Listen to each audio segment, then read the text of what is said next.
damos início a mais um programa da série ASP-UF em Ação. Desta vez com o tema Relações Étnico-Raciais, Literatura e Identidade Cultural. Temos a honra de receber duas professoras especialistas, a professora Márcia Peçanha e a professora Laura Padilha, para essa entrevista. No primeiro bloco, a professora Márcia Peçanha, professora da UF, ex-diretora da Faculdade de Educação, mestre em Letras, Literatura Infantil da UF, doutora em Literatura comparada pela UF. Está lotada no Departamento de Educação, Sociedade e Conhecimento. Coordena o PENESB, Programa de Educação sobre Negro na Sociedade Brasileira. É atualmente a presidente da Academia Niteroense de Letras. Professora Márcia, como é a sua atuação na Faculdade de Educação com esse tema? Bom, minha atuação na Faculdade de Educação da UF prende-se especialmente no momento da sala de aula. Eu trabalho com a disciplina Relações Étnico-Raciais e Currículo na Escola, onde eu tenho a oportunidade, de mostrar a importância de se trabalhar com a diversidade cultural em nosso contexto.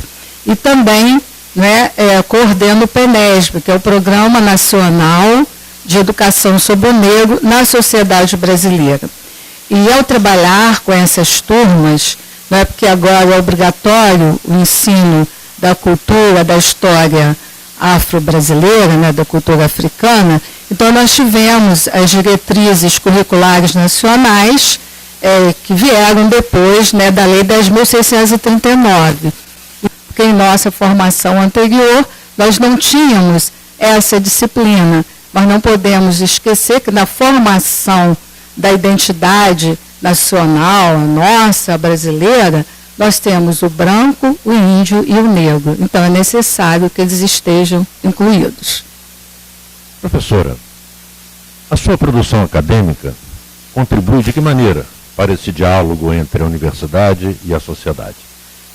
Olha, primeiro, como eu já falei, por essa ligação com a escola básica, que eu acho muito importante, uma faculdade, ter um pé dentro da escola, porque esse diálogo é importante. Segundo, quando eu trabalhei na minha tese de doutorado, eu trabalhei com uma escritora negra, a Carolina de Jesus, autora de Quarto de Despejo.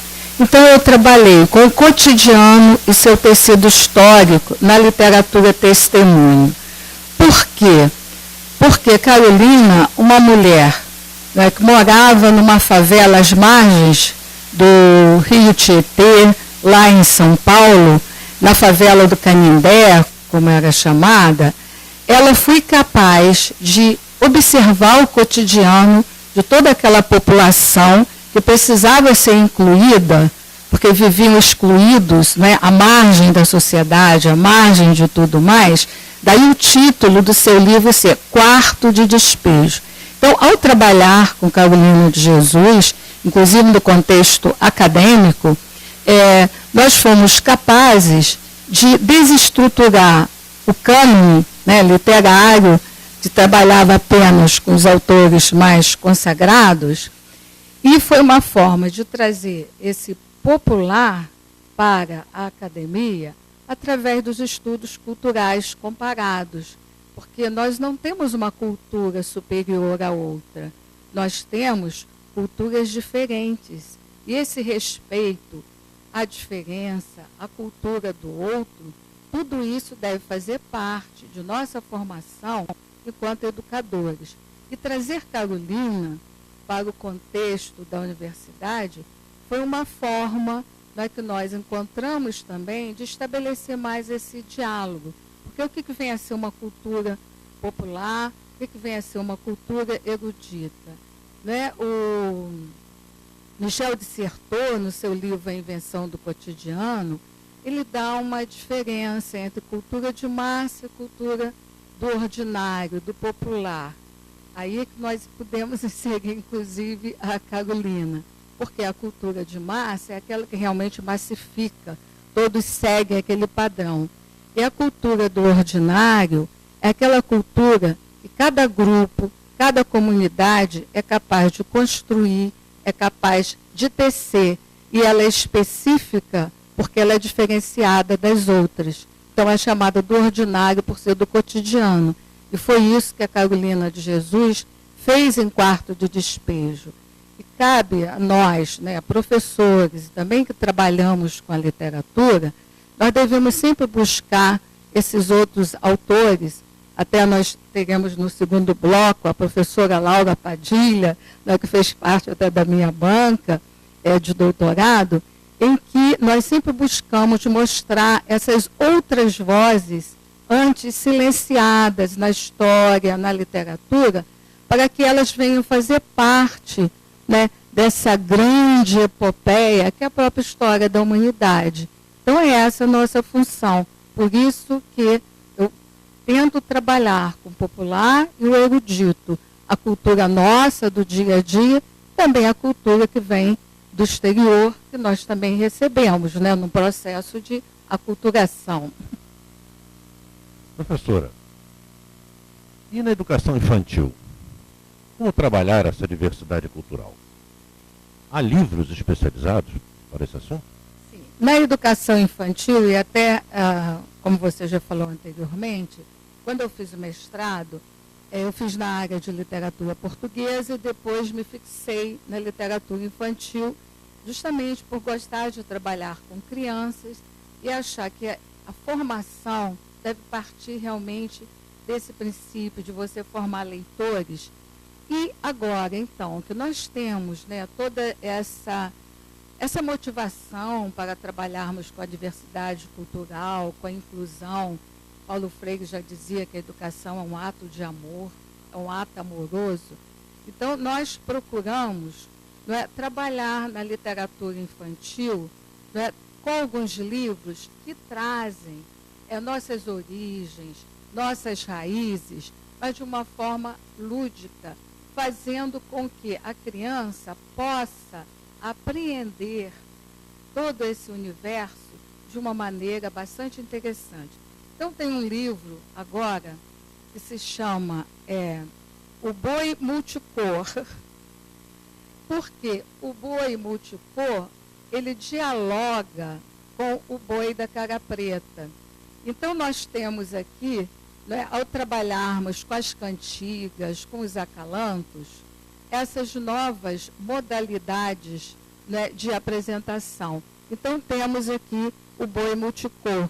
E em cada página é a apresentação de um tipo de boi, de acordo com uma região também do nosso grande Brasil. Temos o boi no Nordeste, temos o boi, não é, em outros espaços, e é muito interessante porque as crianças cantam e é o mesmo refrão do boi, boi, boi da cara preta. O outro muito interessante é esse daqui, os reizinhos do Congo. Da mesma forma que nós trabalhamos, né, com os reis da literatura clássica, tradicional, nós podemos também trabalhar com outros personagens aparecendo nos nossos livros. Então, temos o príncipe e a princesa negros aqui.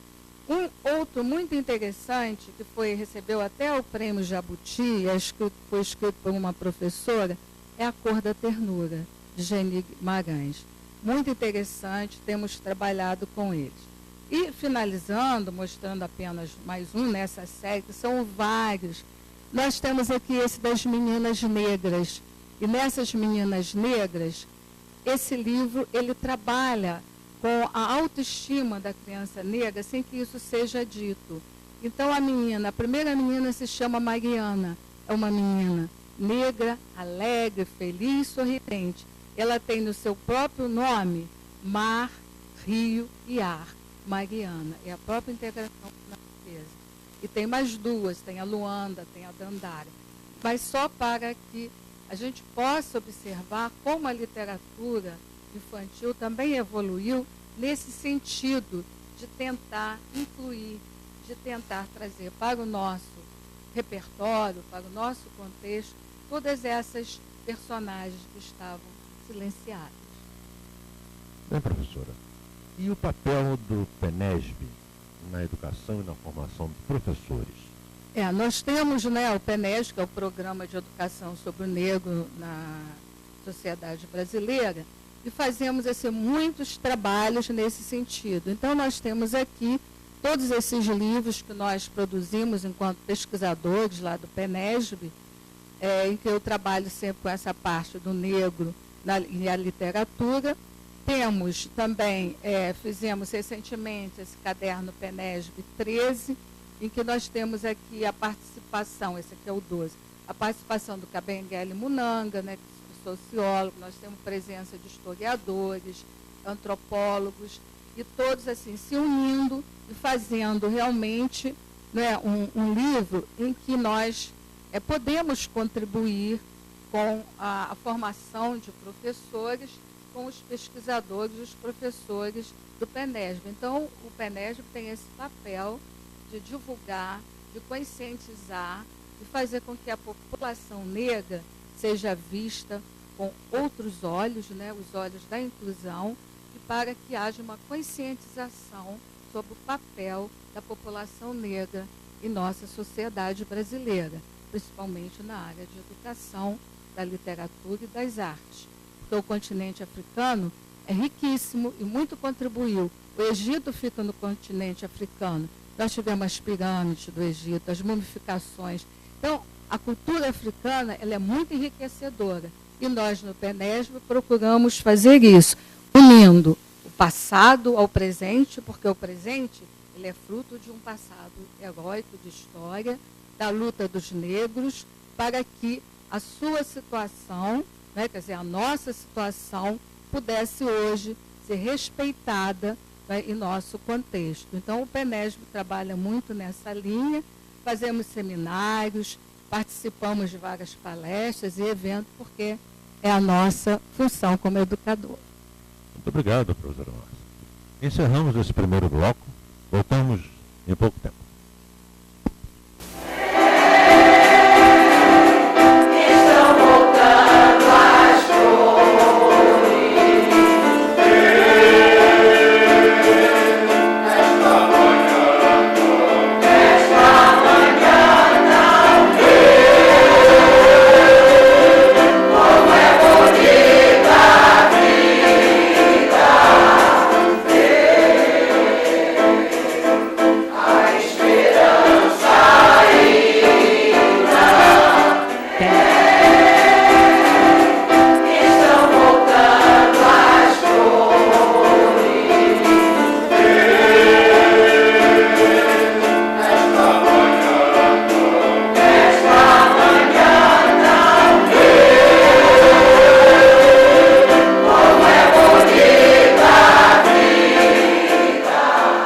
Iniciamos o segundo bloco do programa ASP-UF em Ação, desta vez com o tema Relações Étnico-Raciais, Literatura e Identidade Cultural. Vamos entrevistar agora, com imensa honra, a professora Laura Padilha, professora emérita da UF, que atua na pós-graduação de letras, em estudos literários e com vários livros publicados. Professora Laura, como é o seu trabalho na Faculdade de Letras? Eu penso que deveria ser dito como é e como foi. Quando entrei na Faculdade de Letras da UF, eu levei um grande susto.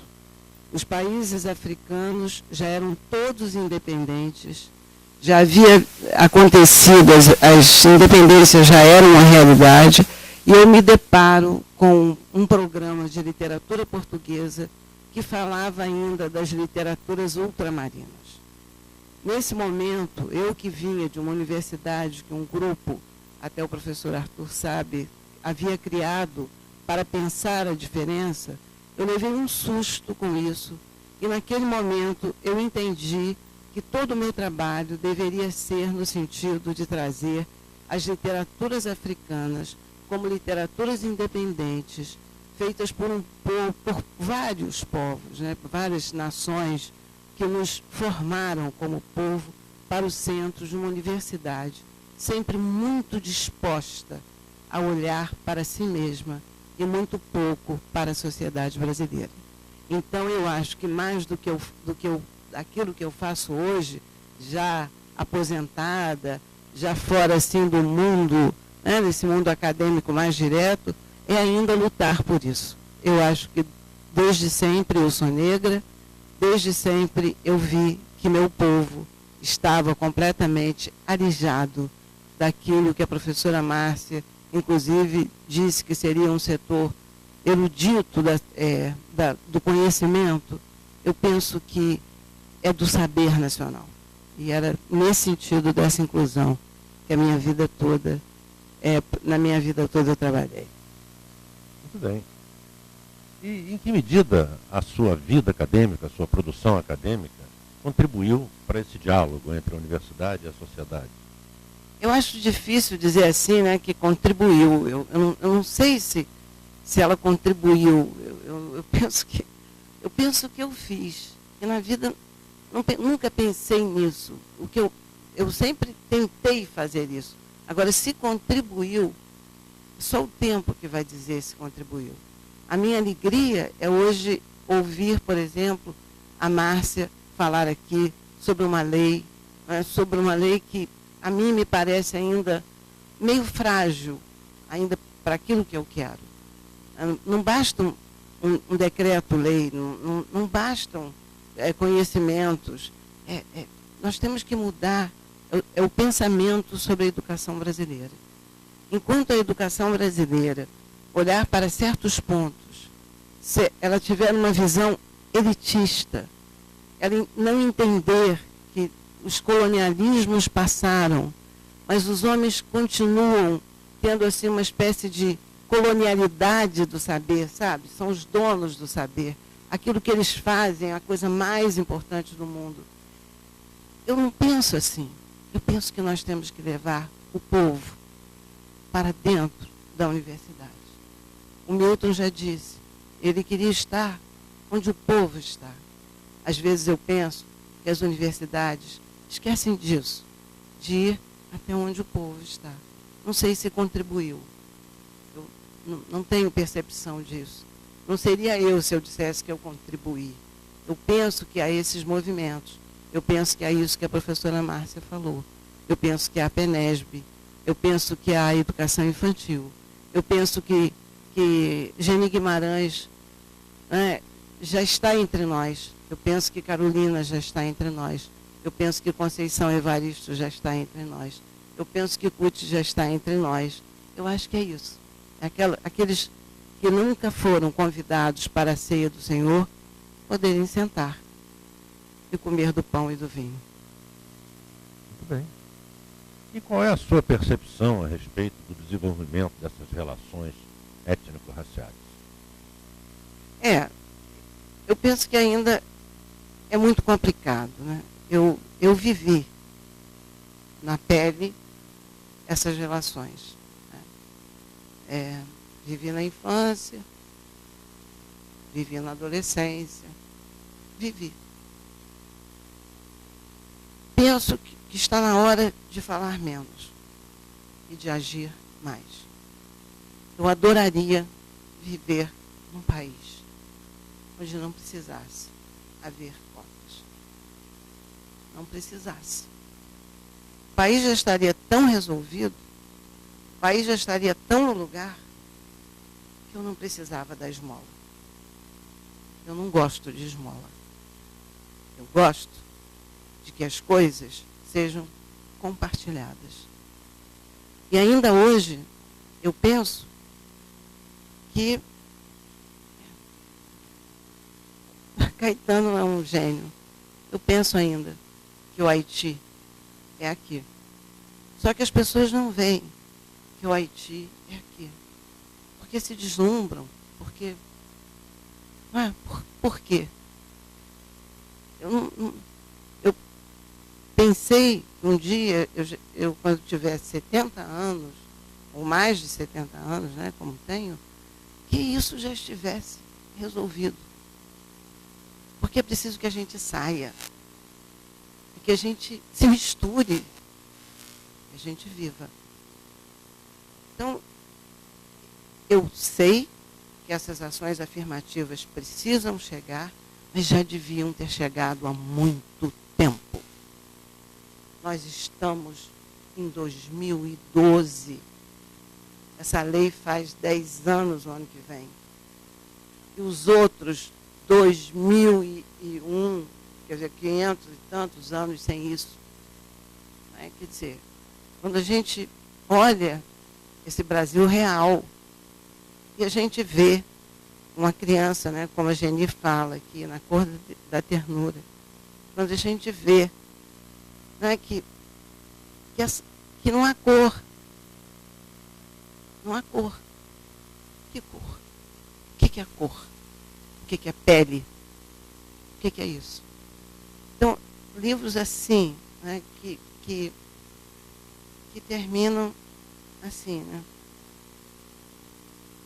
Ela diz assim no final do livro dela: e sentimentos placentários escaparam do útero, meu útero, das minhas raízes. Grafaram as leis regentes de todos os meus dias. Sou, desde ontem, da minha infância, bagagem esfolada, curando feridas no arquitetar conteúdo para o cofre dos redutos. Messias dos meus jeitos, sou pastora do meu povo, cumprindo prazerosa o direito e o dever de conduzi-lo para lugares de harmonias. Meu porte de arma tenho descoberto e limpo, entre, em cima, embaixo e no meio do cordel das palavras. Eu acho que é isso. Messias dos meus jeitos, sou pastora do meu povo, cumprindo prazerosa o direito e o dever de conduzi-lo para lugares de harmonias. Eu pertenço a um povo que se chama o povo brasileiro. Darcy Ribeiro já falou desse povo. Paulo Freire já falou desse povo. Anísio Teixeira já falou desse povo. Muita gente falou desse povo. E, no entanto, no seu dia a dia, no seu cotidiano, ele é sistematicamente esquecido, porque eu estou lá no alto, né? Mas também Cartola disse também, né, lá do alto, eu olho para baixo e vejo o mundo. O que eu posso dizer, assim, é que nós cheguemos a um momento em que todos juntos, como diz o Chico, traduzindo Brecht, seremos fortes. Todos juntos, no mesmo barco, não há nada para temer. Ao seu lado, há um amigo que é preciso proteger. Amigo não tem cor. Amor não tem cor. Esperança não tem cor. E os homens precisam saber, muito rapidamente, de que o mundo não tem que selecionar, trocar, proteger. Será muito bom o dia em que não seja mais preciso proteger. E que a nossa cor, a cor dos meus netos, dos meus bisnetos, seja pura e simplesmente a cor da ternura. Eu penso assim. Não sei se quero agradecer muito o fato de estar aqui. Quero agradecer muito essa oportunidade de não ser só uma professora da UF, de ser só gente. Gente. E que nós tenhamos um dia a chance de cantarmos aquele hino em que nós ouvimos dizer que ouviram do Ipiranga as margens plácidas de um povo, o brado, heróico e retumbante. Que esse povo, esse brado, seja mesmo assim, heróico e retumbante. Todos juntos, caminhando, tentando fazer um país melhor, mais justo, que não precisemos de UPPs, não precisemos de olhar para aquele menino da rua e ter medo, muito medo.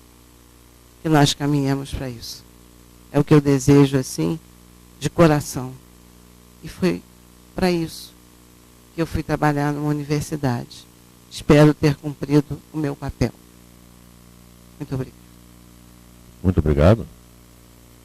Acabamos de entrevistar a professora Márcia Peçanha e a professora Laura Padilha sobre o tema Relações Étnico-Raciais, Literatura e Identidade Cultural.